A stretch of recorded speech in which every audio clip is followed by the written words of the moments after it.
Sometimes, we suddenly realize that we are trapped in recurring streams of thought about a certain person.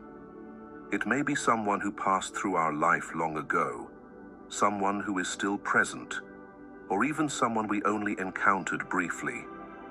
Yet their image, their voice, their memory keeps returning, echoing in the mind like an unending resonance that cannot be silenced. You begin to wonder, why am I thinking about this person so much? Is it coincidence, attachment, destiny, or is there something deeper at work? Something mysterious that the soul is trying to reveal through these persistent thoughts. From the perspective of Carl Jung, this phenomenon is never accidental.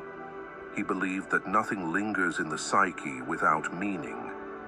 These recurring thoughts are not a sign of weakness or dysfunction. They are symbols sent up from the unconscious, from the depths of the soul and the collective unconscious. When we repeatedly think about someone, what matters is not only who they are in outer life, but what they represent within us. So if these thoughts are not merely longing, attachment, or fate, what are they trying to lead you toward? Today's video will help you decode the message hidden within these persistent thoughts, to understand why your soul keeps calling a certain name, and more importantly, what it is asking you to see within yourself. Number 1, they expose the persona you are exhausted from maintaining. There are times when someone keeps returning to your mind not because of love, and not exactly because of longing, but because of a more elusive feeling, the feeling of being seen without protection. You may not know what they did, or whether you gave them anything special, but their presence makes it impossible for you to continue moving smoothly within your familiar role. And at this point, Carl Jung would not ask, "Do you love them?" He would ask something far deeper. Which mask did you have to wear when you were with them? According to Jung, the persona is not something bad. On the contrary, it is a necessary structure for human life in society. The persona helps you know how to speak appropriately, behave properly, and fulfill your roles as a child, a partner, an employee, an adult. The problem begins only when the persona is no longer a tool, but becomes a subtle prison, one you live in for so long that you forget what it feels like to be yourself without performing. Jung once wrote, "The persona is that which in reality one is not, but which oneself as well as others think one is." When you keep thinking about someone, it is very possible that they unintentionally cracked that belief, not through dramatic words or actions, but simply through their presence. Around them, you no longer know whether to remain the expected version of yourself or to allow another version, one that has been stirring beneath the surface, to emerge. And it is precisely this confusion that causes the mind to circle back again and again, as if returning to an unresolved point. Pay attention. It may be someone in front of whom you speak less than usual, afraid that your real exhaustion might show. It may be someone who makes you smile more, yet leaves you feeling empty inside because that smile does not come from a truthful place. Or it may be someone who makes you feel strangely not okay, even though they have done nothing wrong. That discomfort does not lie in them. It lies in the tension of the mask you are trying to keep intact. In cases like these, you are not thinking about them because they are special, but because your soul is tired of always having to play the right role. When someone enters your life and you cannot stop thinking about them, they may not have come to love you nor to stay, but to signal that your current persona has begun to crack. The soul does not scream. It simply repeats the image in your mind, like a gentle yet persistent knock, reminding you, Something in the way you are living no longer fits. In one psychotherapy session, I met a woman named Linda. She did not come because of a broken relationship, but because she could not understand why her mind kept returning to a man with whom she had once shared a rather lukewarm relationship. Linda wanted clarity about this sign.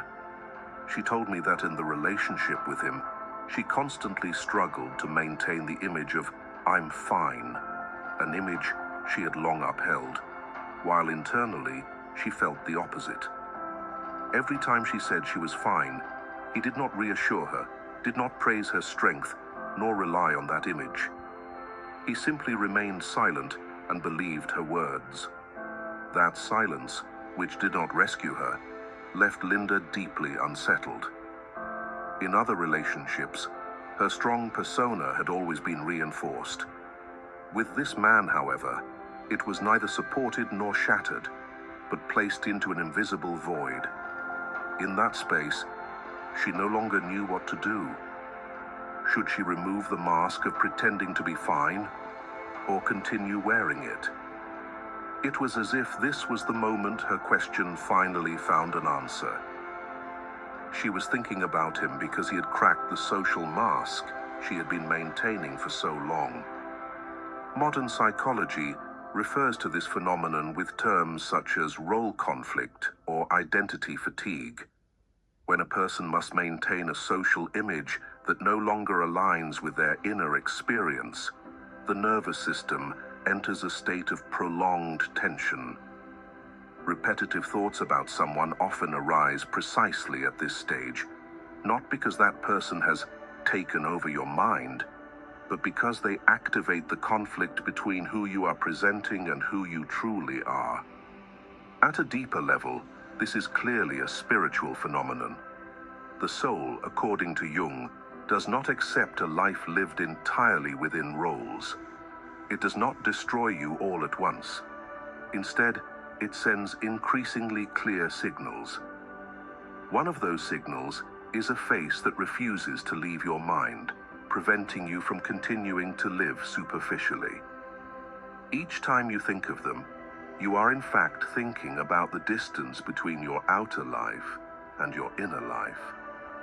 And the most important point of this stage is this: you do not need to do anything with that person. You do not need to text them, pursue them, or cut them off in panic. What needs attention lies elsewhere. It lies in the question Jung always guides us back to. Which persona within me is wearing thin, and do I still dare to live a little more truthfully? When you dare to face that question, something very interesting happens. The image of that person begins to change. They are no longer the center of your obsession, but become a marker of a phase in which you began to wake up from an old role. You may still remember them, but the memory no longer pulls you along. Because now you understand, they did not come to keep you in a love story, but to free you from a mask that has completed its role. When the mask you once used to adapt begins to grow tired, what first emerges is not a fully integrated true self, but fragments that were never allowed to appear. A cracking persona does not immediately bring freedom. Often, behind that mask lies a shadow you have never wanted to look at directly. And it is precisely at this moment that the mind clings to the image of that person. Not only because they made it impossible for you to keep acting, but because they inadvertently illuminated a deeper part of you, the part Carl Jung called the shadow. Number 2, they are a mirror reflecting your shadow. There are people who enter our minds quietly, without occupying a clear place in our outer lives, yet hold a persistent space within our inner world. We think of them repeatedly, sometimes in moments of deep stillness, sometimes suddenly amid daily life, even when reason cannot find a convincing explanation for their presence. From a conventional perspective, This is easily labeled as emotional entanglement or psychological weakness. But from Carl Jung's view, repeatedly thinking about someone rarely originates from the person themselves. It usually carries a deeper spiritual meaning, arising from the shadow, the parts of ourselves that have been rejected, repressed, or not yet brought into consciousness. In Jungian psychology, the shadow is not simply bad or negative traits as moral thinking often assumes. The shadow contains all aspects of ourselves that the ego does not want to acknowledge, because they do not fit the image we try to maintain before society, family, or even ourselves. This can include weakness once